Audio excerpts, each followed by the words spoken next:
మా latest videos కోసం మా ఈ తెలుగు న్యూస్ ఛానల్ సబ్స్క్రైబ్ చేసి గంట సింబల్ యాక్టివేట్ చేసుకోండి. రేపు శనివారము పంచమి రాత్రి 7 తర్వాత మీ ఇంటి గుమ్మం దగ్గర ఇది చల్లండి చాలు. లక్ష్మీదేవి తిష్ట వేస్తుంది. మీ ఇల్లంతా డబ్బే డబ్బు. మీకు ఉన్న కష్టాలు సమస్యలు బాధలు అన్నీ కూడా పోయి లక్ష్మీదేవి మీ ఇంట్లో కోట్ల రూపాయలతో అడుగు పెడుతుంది. మీరు కోరినంత ధనం వస్తుంది. ఇల్లంతా ధనంతో నిండిపోతుంది. ధన సమస్యలు పోతాయి. మీ సుడి తిరిగిపోతుంది. అంతేకాదు ఆ లక్ష్మీదేవి యొక్క అనుగ్రహం అనేది మీ మీద, మీ ఇంటి మీద, మీ కుటుంబం మీద ఉండి మీకు ఉన్నటువంటి ఎన్నో రకాలైనటువంటి సమస్యలు దరిద్ర బాధలు అన్నీ కూడా తుడిచిపెట్టుకుపోవడానికి ఈ పరిహారం ఉపయోగపడుతుంది. మనం గుమ్మం ముందు చల్లే ఆ నీటి వల్ల చెడు అంతా కూడా వెళ్ళిపోయి మన ఇంటి లోపలకు మంచి శక్తులు అడుగు పెట్టడానికి అవకాశం ఉంటుంది. మన ఇంటిలో మనకు తెలియకుండానే ఎన్నో రకాలైనటువంటి నకారాత్మక శక్తులు తిరుగుతూ ఉంటాయి. మంచి అయినా చెడైనా మన ఇంటి గుమ్మం లోపల నుంచి మాత్రమే ఇంట్లోకి ప్రవేశించాలి. మన శరీరంలో మనకు గుండె ఎంత ముఖ్యమైనదో అలాగే మన ఇంటికి గుమ్మం అనేది అంత ముఖ్యమైనది. గుమ్మానికి చాలా శక్తి అనేది ఉంటుంది. అలాగే లక్ష్మీదేవి ప్రవేశించాలన్నా జ్యేష్ఠాదేవి ప్రవేశించాలన్నా కూడా గుమ్మం ద్వారానే ఇంట్లోకి అడుగు పెట్టాలి. కాబట్టి మనం ఇంట్లో ఉన్నటువంటి చెడును నకారాత్మక శక్తులను జ్యేష్ఠాదేవిని బయటికి పంపించేసి లక్ష్మీదేవి మన ఇంటి లోపలికి అడుగు పెట్టాలంటే ఖచ్చితంగా ఈ పరిహారం పాటించాలి. పంచమి అంటే లక్ష్మీదేవికి ఎంతో ఇష్టమైన రోజు. ఈరోజు అమ్మవారికి ఎంతో మంది పూజలు చేసుకుంటూ ఉంటారు. ఎందుకంటే మన కష్టానికి తోడుగా మన సంపాదనకు తోడుగా ఆ లక్ష్మీదేవి అమ్మవారి అనుగ్రహం ఉన్నప్పుడే మనకి జీవితంలో బాగా కలిసి రావడానికి అవకాశం ఉంటుంది. కాబట్టి అలా కలిసి రావటం కోసం పంచమి రోజు లక్ష్మీదేవిని పూజించాలి. అలాగే పంచమి రోజు సింపుల్గా గుమ్మం దగ్గర రాత్రి 7 గంటల తర్వాత ఇది చల్లండి చాలు. అలా చల్లితే లక్ష్మీదేవి అనుగ్రహం లభిస్తుంది. కష్టాలు సమస్యలు బాధలు పోతాయి. మీరు కోరుకున్నంత ధనం వస్తుంది. ఇల్లంతా ధనంతో నిండిపోతుంది. ధన సమస్యలు పోతాయి. మీ సుడి తిరిగిపోతుంది.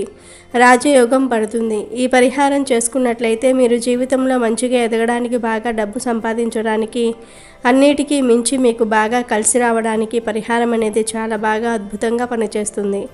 ఈ పరిహారానికి ఎటువంటి ఖర్చు లేదు. అన్నీ కూడా మన ఇంటిలో దొరికేటటువంటి చాలా సులువైనటువంటి వస్తువులతో మనం ఈ పరిహారం చేసుకోవచ్చు. ఈ పరిహారాన్ని రాత్రి 7 తర్వాత మాత్రమే చేసుకోవాలి. అసలు ఈ పంచమి రోజు గుమ్మం దగ్గర ఏం చల్లాలి అనే విషయాన్ని ఇప్పుడు మనం ఈ వీడియోలో వివరంగా తెలుసుకుందాం. అంతకన్నా ముందు ఒక పవిత్ర కథను విందాం. ఫ్రెండ్స్, ఫస్ట్ అయితే కామెంట్ బాక్స్లో ఓం నమో వెంకటేశాయ అని కామెంట్ చేయండి. అలాగే వీడియోకి ఒక లైక్ కొట్టి మా ఛానల్ని సబ్స్క్రైబ్ చేసుకోవటం అస్సలు మర్చిపోవద్దు. వెంకటాపురం అనే ఒక ఊరిలో వెంకటేశ్వర స్వామి గుడి ఉండేది. ఆ గుడి చాలా పాతది.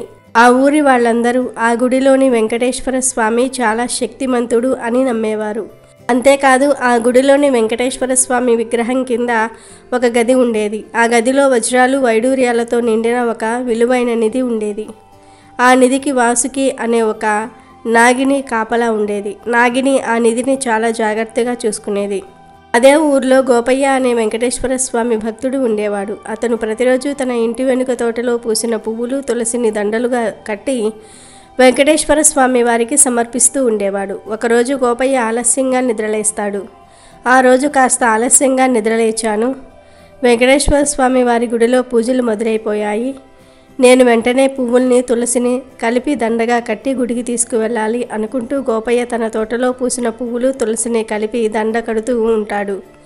అంతలో అతని భార్య తులసి వెంకటేశ్వర స్వామి వారి కోసం రకరకాల నైవేద్యాలను తయారు చేస్తూ ఉంటుంది. ఏమండి, నైవేద్యాలు తయారు చేయటం పూర్తయింది. మీరు దండ కట్టడం పూర్తి చేస్తే మనం గుడికి వెళ్దాం అని తులసి అడుగుతుంది. ఇదిగో దండ కట్టడం పూర్తయింది, ఇప్పుడే మనం గుడికి వెళ్దాం అంటూ గోపయ్య తులసి పూలదండలతో పాటు నైవేద్యాలు తీసుకుని వెళ్ళి గుడిలోకి అడుగు పెడతారు. అంతలో గుడి పూజారి కృష్ణయ్య ఇలా అంటాడు. చక్కెర పొంగలి వాసన వస్తుంది అంటే తులసమ్మ తన చేతి నైవేద్యంతో గుడిలోకి అడుగు పెట్టిందని అర్థం. వచ్చావా తులసమ్మ? నీ గురించే అనుకుంటున్నాను. నువ్వు ప్రతిరోజు గుడిలోనికి అడుగు పెట్టగానే నువ్వు తయారు చేసిన నైవేద్యం వాసన గుడంతా కూడా వస్తుంది. అలా నువ్వు వచ్చావని నేను గుర్తుపడతాను అని అంటాడు గుడి పూజారి. ఏంటి, తులసి తయారు చేసిన నైవేద్యం వాసన మాత్రమే వస్తుందా? నేను చాలా కష్టపడి తయారు చేసిన ఈ దండ వాసన రావటం లేదా అని గోపయ్య అడుగుతాడు. వస్తుందిలే గోపయ్య, ముందు నువ్వు తయారు చేసిన దండను ఇవ్వు. ఈ దండ కోసం స్వామివారు ఎప్పటినుంచో ఎదురు చూస్తూ ఉన్నారు అంటూ కృష్ణయ్య గోపయ్య దగ్గర దండను తీసుకుని స్వామి మెడలో వేస్తాడు. దండ వేయగానే స్వామి చాలా అందంగా కనిపిస్తాడు. తులసి తన చేతితో తయారు చేసిన నైవేద్యాన్ని స్వామికి సమర్పిస్తుంది. ఎన్నో ఏళ్లుగా వీరు స్వామికి సేవ చేసుకుంటూ ఉన్నారు. స్వామి మీకు తప్పకుండా సంతానాన్ని ప్రసాదిస్తాడు అని పూజారి అంటాడు. అలా ప్రతిరోజు గోపయ్య అతని భార్య తులసి స్వామివారికి సేవ చేసుకుంటూ ఉండేవాళ్ళు. అదే ఊళ్ళో సూరయ్య అనే ఒక వ్యక్తి ఉండేవాడు. అతను చాలా క్రూరుడు, డబ్బు కోసం ఏదైనా చేసేవాడు. అయితే ఒకరోజు ఎన్నో అక్రమాలు, హత్యలు చేస్తే నాకు డబ్బు దొరుకుతుంది. ఈ డబ్బులో నేను ₹1 కూడా అనవసరంగా ఖర్చు చేయను. కానీ డబ్బును ఇంట్లో దాచుకుంటే నాకే ప్రమాదం. ఒక పని చేస్తాను. నా ఇంటి వెనుక ఉన్న ఖాళీ చోట ఈ బంగారము డబ్బును ఒక పెట్టెలో పెట్టి పాతి పెడతాను అని సూరయ్య అనుకుంటాడు. ఆ రోజు రాత్రి సూరయ్య తాను దొంగలించిన డబ్బు, బంగారాన్ని ఒక పెట్టెలో పెట్టి తన ఇంటి వెనుక ఉన్న ఖాళీ ప్రదేశంలో పాతి పెడుతూ ఉంటాడు. అంతలో సూరయ్య వద్దకు ఒక మాంత్రికుడు వస్తాడు. అతని పేరు భైరవుడు. భైరవుడు వచ్చి సూరయ్యతో ఇలా అంటాడు, ఏంటి నీ డబ్బును దాచిపెడుతున్నావా అని అడుగుతాడు. అవును, అయినా నువ్వు ఎవరు? మాంత్రికుడిలాగా ఉన్నావు. ముందు ఇక్కడి నుంచి వెళ్ళిపో. లేకపోతే నా కత్తి పదును చూశావుగా, నిన్ను ఇక్కడికిక్కడే చంపి పాతి పెట్టేస్తాను అని సూరయ్య అంటాడు. నన్నే పాతి పెడతావా? ఒక్కసారి నువ్వు భూమిలో పాతి పెట్టిన నగలు, డబ్బు ఉన్నాయో లేదో చూసుకో అని భైరవుడు అనగానే సూరయ్య తాను పెట్టిన డబ్బు, నగలు ఉన్నాయో లేవో చూడాలని మళ్ళీ తెరిచి చూస్తాడు. కానీ అందులో ₹1 కూడా ఉండదు. దాంతో సూరయ్య ఆశ్చర్యపోతాడు. అయ్యో, నేను ఇందులో సంపాదించిన డబ్బు మొత్తాన్ని పెట్టాను. క్షణాల్లో ఎలా మాయమైంది అని అంటాడు. ఇదంతా నా మాయ వల్ల జరిగింది. నువ్వు నన్ను చూసి పిచ్చివాడిని అనుకుంటున్నావు. నేను పిచ్చివాడిని కాదు, మాంత్రికుడిని అని భైరవుడు అంటాడు. అప్పుడు సూరయ్య, నేను నిన్ను నమ్ముతున్నాను, దయచేసి నా ధనాన్ని నాకు ఇచ్చేయ్ అని అడగటంతో భైరవుడు తన మాయతో ఆ పెట్టెలో మాయమైన బంగారాన్ని తిరిగి పెట్టెలో కనిపించేలాగా చేస్తాడు. ఇక ఆ క్షణం నుండి సూరయ్య, భైరవుడు ఏమీ చెప్తే అది చేయటం మొదలు పెడతాడు. భైరవుడు చెప్పిన చోటల్లా వెళ్ళి దొంగతనం చేసేవాడు సూరయ్య. అలా చేయగా అతనికి చాలా ఎక్కువ డబ్బులు లభించేవి. ఒకరోజు భైరవుడు సూరయ్యతో ఇలా అడుగుతున్నాడు, సూరయ్య, నేను చెప్పిన చోటల్లా వెళ్ళి దొంగతనం చేయటం వల్ల నీకు ఎక్కువ డబ్బులు లభించాయా లేదా అని అడుగుతాడు. అప్పుడు సూరయ్య, మీరు నా జీవితంలోనికి వచ్చిన తర్వాత నేను ఎప్పుడూ చూడనంత డబ్బును చూశాను. ఇదంతా మీరు చేసిన మాయ వల్లే సాధ్యమవుతుంది అని అంటాడు. నీకు ఒక విషయం చెప్పాలి సూరయ్య. ఈ ఊర్లో ఉండే వెంకటేశ్వర స్వామి వారి గుడిలో ఒక నిధి ఉంది. అది మామూలు నిధి కాదు. అందులో వజ్రాలు, వైడూర్యాలు, మణులు, మాణిక్యాలు, బంగారము ఉన్నాయి. వాటిని సొంతం చేసుకోవాలంటే నాలాంటి మాంత్రికుడికి నీలాంటి పెద్ద దొంగ కావాలి. నువ్వు చాలా ధైర్యవంతుడివి, అందుకే నేను నిన్ను ఎంచుకున్నాను అని భైరవుడు అంటాడు. అవునా, అంత ఎక్కువ డబ్బు ఉందా? అయితే పదండి, ఇప్పుడే వెళ్ళి దాన్ని దొంగిలిద్దాం అని సూరయ్య అంటాడు. అది సాధ్యమయ్యే పని కాదు సూరయ్య. ఆ నిధికి కాపలాగా ఒక పాము ఉందని మా తాతలు ముత్తాతలు చెప్పేవారు. రాబోయే పౌర్ణమి చాలా శక్తివంతమైన పౌర్ణమి. ఆ పౌర్ణమి నాడు నేను అష్టదిగ్బంధన చేసి ఆ పామును బంధిస్తాను. నేను కేవలం ఆ పామును గంటసేపు మాత్రమే బంధించగలను. ఆ సమయంలో నువ్వు వెళ్ళి అక్కడున్న నిధి మొత్తాన్ని దోచుకుని రావాల్సి ఉంటుంది అని భైరవుడు అన్నాడు. అలా భైరవుడు సూరయ్య నిధిని ఎలా దొంగిలించాలా అని మాట్లాడుకుంటూ ఉంటారు. మరోవైపు గోపయ్య, అతని భార్య తులసి ప్రతిరోజు గుడికి వెళ్ళి స్వామివారికి సేవ చేస్తూ ఉండేవాళ్ళు. పౌర్ణమి రానే వచ్చింది. ఎప్పటిలాగే గోపయ్య తన భార్య తులసితో కలిసి ఉదయాన్నే గుడికి వెళ్తాడు. గోపయ్య, తులసి గుడి మొత్తం శుభ్రం చేస్తారు. అంతలో గుడి పూజారి లోపలికి వస్తాడు. ఆ రోజు పౌర్ణమి కావటంతో గుడిలో ప్రత్యేక పూజలు జరుగుతూ ఉంటాయి. గోపయ్య తాను అల్లిన పువ్వుల దండను తానే స్వయంగా వెంకటేశ్వర స్వామి వారికి అలంకరిస్తాడు. నా చేతులతో అల్లిన దండను నేనే స్వయంగా స్వామికి అలంకరిస్తూ ఉంటే నాకు చాలా ఆనందంగా ఉంది. కృష్ణయ్య గారు, ఇది మీరు ఇచ్చిన అవకాశం. మీకు చాలా ధన్యవాదాలు అని గోపయ్య అన్నాడు. అదేమీ కాదు, ఈ అవకాశాన్ని నేను కాదు మీకు ఇచ్చింది, సాక్షాత్తు ఆ వెంకటేశ్వర స్వామి మీకు ఇచ్చారు అని కృష్ణయ్య అన్నాడు. అలా పూజ మొత్తం పూర్తయిపోయిన తర్వాత రాత్రి అవుతుంది. గోపయ్య తన భార్యతో కలిసి ఇంటికి వెళ్ళిపోతాడు. కృష్ణయ్య కూడా గుడికి తాళం వేసి ఇంటికి వెళ్ళిపోతాడు. మరోవైపు భైరవుడు సూరయ్యతో కలిసి గుడి దగ్గరకు వస్తాడు. అదే సరైన సమయం. ఈ సమయంలో ఎవరు ఇటువైపుగా రారు. మనం మన పని మొదలు పెడదాం అంటూ భైరవుడు ఒక తాంత్రిక ముగ్గును వేస్తాడు. పూజలు చేయటం మొదలు పెడతాడు. అంతే, గుడి లోపల రహస్య గదిలో దాగి ఉన్న నాగిని ఆ గది నుండి బయటకు వస్తుంది. ఎవరు నువ్వు? ఏమిటి ఈ గుడి దగ్గర ఈ తాంత్రిక పూజ? మర్యాదగా ఇక్కడి నుండి వెళ్ళిపో, లేదంటే నువ్వు నా చేతిలో చనిపోతావు అంటూ వాసుకి నాగిని హెచ్చరిస్తుంది. కానీ భైరవుడు పాము ముందు బూరను ఊదటం మొదలు పెడతాడు. ఆ శబ్దాన్ని వినలేని నాగిని తనంతట తానే వచ్చి తాంత్రిక ముగ్గు మధ్యలో కూర్చుంటుంది. ఆ నాగిని ఒక్కసారిగా భైరవుడు అష్టదిగ్బంధనం చేస్తాడు. అప్పుడు ఆ నాగిని, దయచేసి నన్ను విడిచిపెట్టు. ఈ నిధి కేవలం వెంకటేశ్వర స్వామి వారికే సొంతం. స్వామివారు ఎవరికి ప్రసాదించాలని అనుకుంటే వాళ్ళు మాత్రమే దానిని పొందగలరు అంటూ వాసుకి నాగిని ఎంత చెప్పినా వినకుండా సూరయ్య గుడి లోపలికి వెళ్తాడు. గుడి లోపల ఉన్న రహస్య గది తలుపులు తెరిచి అందులోనికి ప్రవేశిస్తాడు. అందులో ఉన్న నిధిని బయటికి తీయడానికి ప్రయత్నం చేస్తూ ఉంటాడు. మరోవైపు ఇంటి దగ్గర గోపయ్య తన భార్యతో ఇలా అంటాడు. అయ్యో తులసి, నేను నా మాత్రల డబ్బాను గుడిలో మర్చిపోయాను. మాత్ర వేయకపోతే నాకు నిద్ర పట్టదు. ఉండు, ఇప్పుడే గుడికి వెళ్ళి తెచ్చుకుంటాను అంటూ గోపయ్య తిరిగి గుడికి వెళ్తాడు. అక్కడ జరుగుతున్న దాన్ని చూసి ఆశ్చర్యపోతాడు. భైరవుడు నాగిని బాధ పెడుతూ ఉంటాడు. ఏం జరుగుతుంది ఇక్కడ? ఆపండి, ఈ సొమ్ము కేవలం వెంకటేశ్వర స్వామి వారికి మాత్రమే సొంతం అంటూ గోపయ్య సూర్యుడితో చెప్తాడు. అంతలో సూరయ్య ఆ గదిలో నుండి బయటకు వచ్చి గోపయ్యను అక్కడున్న చెట్టుకి కట్టివేస్తాడు. తర్వాత సూరయ్య మళ్ళీ తిరిగి గదిలోనికి వెళ్ళి ఆ నిధిని బయటకు తీస్తూ ఉంటాడు. ఏంటి స్వామి, ఇదేమిటి ఇలా జరుగుతుంది? నీ కళ్ళ ముందే నీ సొమ్ముని దొంగిలిస్తున్నారు. ఎన్నో ఏళ్లుగా నీ ధనాన్ని కాపాడుతున్న నాగిని కూడా చంపాలని చూస్తూ ఉన్నారు. దయచేసి మమ్మల్ని కాపాడు స్వామి అని గోపయ్య వేడుకోగానే వెంకటేశ్వర స్వామి వారు ప్రత్యక్షమవుతాడు. వెంకటేశ్వర స్వామి కోపంతో భైరవుడిని చంపేస్తాడు. భైరవుడు చనిపోవటంతో అష్టదిగ్బంధనం తొలగిపోతుంది. నాగిని అష్టదిగ్బంధనం నుండి బయటకు వస్తుంది. వారిద్దరూ అనగా సూరయ్య, భైరవుడు అక్కడికక్కడే చనిపోవటంతో పాటు బూడిదైపోతారు. అప్పుడు గోపయ్య మరియు నాగిని వెంకటేశ్వర స్వామితో, స్వామి, మమ్మల్ని కాపాడినందుకు మీకు చాలా ధన్యవాదాలు అని అంటారు. అప్పుడు వెంకటేశ్వర స్వామి, మీ ప్రాణాలను పణంగా పెట్టి నా ధనాన్ని కాపాడారు. ఈ ధనం ఎవరికి చేరాలో వారికి మాత్రమే చేరుతుంది అంటూ వెంకటేశ్వర స్వామి సూరయ్య బయటకు తీసుకొని వచ్చిన నిధి మొత్తాన్ని తిరిగి గదిలోనికి పంపిస్తాడు. అలాగే ఆ గదిలోనికి నాగిని కూడా వెళ్ళిపోతుంది. ఆ గది మూతపడిపోతుంది. ఇక వెంకటేశ్వర స్వామి విగ్రహంలోనికి వెళ్ళిపోతాడు. గోపయ్య ఇంటికి వెళ్ళిపోతాడు. అలా తన నిధిని వెంకటేశ్వర స్వామి వారే రక్షించుకున్నారు. ఇక వీడియోలోకి వస్తే పంచమి తిథి చాలా శక్తివంతమైన తిథి. ఈరోజు ఎటువంటి పరిహారాలు చేసినా అద్భుతమైన ఫలితాలు వస్తాయి. కాబట్టి ఈరోజు గడప దగ్గర ఇది చల్లుకోండి. అసలు ఇంటి గుమ్మం దగ్గర ఏం చల్లాలి అంటే ఏమీ లేదు. ఒక గ్లాసుడు నీటిని తీసుకొని అందులో కొంచెం గోమూత్రం కలపండి. గోమూత్రం అంటే మనకు బయట పూజా స్టోర్స్లో అమ్ముతూ ఉంటారు. ఆ గోమూత్రం తెచ్చుకోండి.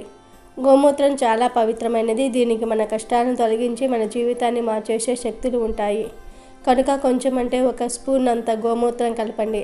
ఆ తర్వాత ఈ నీటిలోనే కొంచెం పచ్చకర్పూరము, అలాగే మీకు దొరికితే 5 చుక్కల ఆవు పాలు కానివ్వండి, లేకపోతే గేదె పాలు అయినా పర్వాలేదు, 5 చుక్కల పాలు, అలాగే అత్తరు అంటే మల్లెపూల వాసన వచ్చే అత్తరు ఉంటుంది కదా, అలాంటి అత్తరును గ్లాసులో 4 డ్రాప్స్ కలిపేయండి. తర్వాత వీటన్నిటిని మిక్స్ చేసేసి ఆ నీటిని చక్కగా ఆ గుమ్మం ముందర చల్లేయండి. మీకు ఒక గుమ్మం ఉన్నా, 2 ఉన్నా, 3 ఉన్నా, 4 ఉన్నా చక్కగా ఆ గుమ్మాలన్నిటి మీద చల్లేయండి. అలా చల్లటం వలన మీ ఇల్లంతా కూడా చాలా పవిత్రమైనటువంటి ఇల్లుగా మారుతుంది. ఈ పరిహారం మనకు బాగా కలిసి రావడానికి, ఆ తల్లి మన ఇంటిలో అడుగు పెట్టడానికి, అంటే ఆ తల్లిని మనం ఇంటికి అట్రాక్ట్ చేయడానికి ఈ పరిహారం చాలా బాగా ఉపయోగపడుతుంది. ఇవన్నీ కలిసినటువంటి నీరు చాలా శక్తివంతమైనటువంటి నీటిగా మారుతుంది. అలాంటి నీటిని మనం గుమ్మం దగ్గర అంటే గుమ్మం మీద, అలాగే గుమ్మానికి 2 వైపులా చల్లటం వలన లక్ష్మీదేవి అమ్మవారు మన ఇంటి లోపలికి అడుగు పెడతారు. ఆ తల్లి అడుగు పెట్టడం అంటే అది మామూలు అదృష్టం కాదు. ఎంతో అదృష్టం ఉంటేనే ఆ తల్లి మన ఇంటి లోపలికి అడుగు పెట్టడానికి అవకాశం అనేది ఉంటుంది. అంతేకాదు, ఈ నీటిని గుమ్మం మీద చల్లుకోవటం వలన ఇంట్లోని చెడంతా పోతుంది. ధన సమస్యలు పోతాయి. మీ జీవితం అద్భుతంగా మారిపోతుంది. దరిద్రాలన్నీ కూడా వదిలిపోతాయి. లక్ష్మీదేవి అనుగ్రహంతో అష్టైశ్వర్యాలు సిద్ధిస్తాయి. పట్టిందల్లా బంగారం అవుతుంది. మనకు బాగా కలిసి రావటము, మనశ్శాంతి ఉండటము, సంపాదన రెట్టింపు అవటము, ఇంట్లో మంచి అనుకూలమైనటువంటి వాతావరణం రావటము, దిష్టి దోషాలు ఏమన్నా ఉన్నా కూడా పోవటము, ఇవన్నీ కూడా తొలగిపోయి మన జీవితంలో పట్టిందల్లా బంగారం అవ్వడానికి అవకాశం అనేది ఉంటుంది. చాలా శక్తివంతమైనటువంటి పరిహారం ఇది. కనుక అందరూ రేపు పంచమి రోజు రాత్రి సమయంలో అంటే 7 తర్వాత ఈ పరిహారం చేసుకొని లక్ష్మీదేవి అనుగ్రహంతో సిరి సంపదలను పొంది ఆనందంగా జీవించండి. రేపు శనివారం పంచమి, పరమ పవిత్రమైన రోజు. వెంకటేశ్వర స్వామి వారికి ఎంతో ఇష్టమైన రోజు.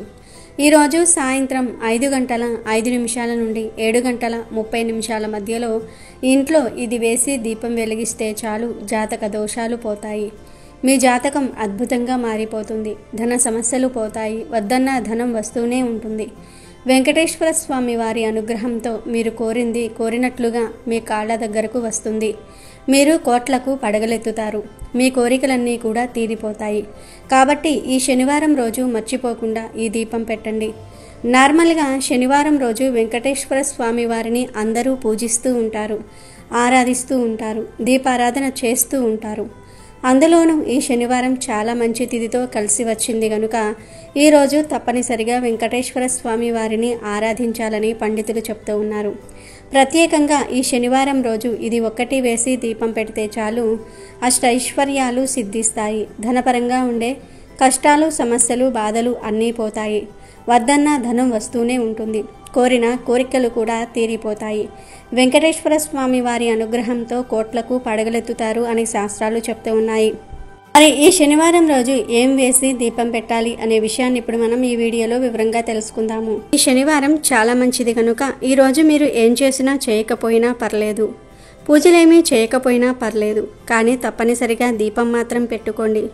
అందులోనూ ఈ శనివారం రోజు పిండి దీపారాధన చేస్తే చాలా మంచిది. పిండి దీపం అంటే ఏమీ లేదు. కొంచెం బియ్యం పిండి తీసుకొని దానిలో పాలు, అరటిపండు, బెల్లం తురుము, యాలకుల పొడి కలిపేసి చలిమిడిలాగా చేసేసుకొని ఆ చలిమిడితో ప్రమిదలు తయారు చేసుకొని ఆ ప్రమిదలో నూనె పోసి దీపం పెట్టాలి. ఈ శనివారం రోజు ఇలా ఒక పిండి ప్రమిద చేసుకొని దీపం పెట్టిన ఎన్నో ఏళ్ల నుండి వస్తున్న దరిద్రాలు పోతాయి. అష్టైశ్వర్యాలు సిద్ధిస్తాయి. కనుక ఈరోజు కుదిరిన వారందరూ కూడా పిండి దీపాలు రెడీ చేసుకొని దీపారాధన చేయండి. లేదు మాకంతా టైం లేదనుకునేవారు మాత్రం మామూలు ప్రమిదలో ఒక దీపాన్ని వెలిగించుకోండి. మీరు పిండి దీపం పెట్టినా లేక మామూలు దీపం పెట్టినా సాయంత్రం 5:05 నుండి 7:30 మధ్యలో పెట్టండి. ఎందుకంటే ఈ సమయంలో అమృత గడియలు ఉన్నాయి. ఈ సమయంలో దీపం పెడితే డైరెక్ట్గా దేవుడికి చేరుతుంది. కనుక ఇలా పిండి దీపం కానీ మామూలు దీపం కానీ వెంకటేశ్వర స్వామి వారి ఫోటో ముందు పెట్టండి. మీరు ఏ దీపం పెట్టుకున్నా పర్లేదు, కానీ ఆ దీపంలో ఒక చుక్క పాలను అలాగే చిటికెడంతా పంచదారను వేయండి. అంటే మీరు ప్రమిదలో నూనె పోసి వత్తులు వేసి దీపం వెలిగించేస్తారు కదా, అలా వెలిగించేసిన తర్వాత ఆ దీపంలో ఒకే ఒక్క డ్రాప్ పాలు వేయండి. ఆవు పాలు, గేదె పాలు, ఏ పాలైనా వేయవచ్చు.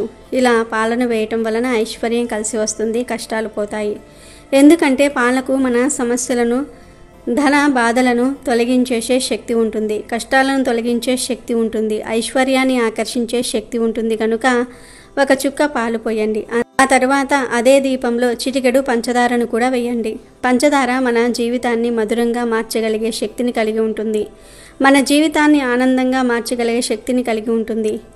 ధనాన్ని అట్రాక్ట్ చేయాలంటే, ధన సమస్యలను తొలగించుకొని గొప్ప ధనవంతులుగా మారాలంటే ఖచ్చితంగా షుగర్ వేయాలి. ఇలా ఈ శనివారం రోజు సాయంత్రం ఇప్పుడు మనం చెప్పుకున్న సమయంలో దీపం పెట్టుకుని ఆ దీపంలో ఒక చుక్క పాలు, చిటికెడు పంచదారని వేస్తే వెంకటేశ్వర స్వామి వారి అనుగ్రహం కలుగుతుంది.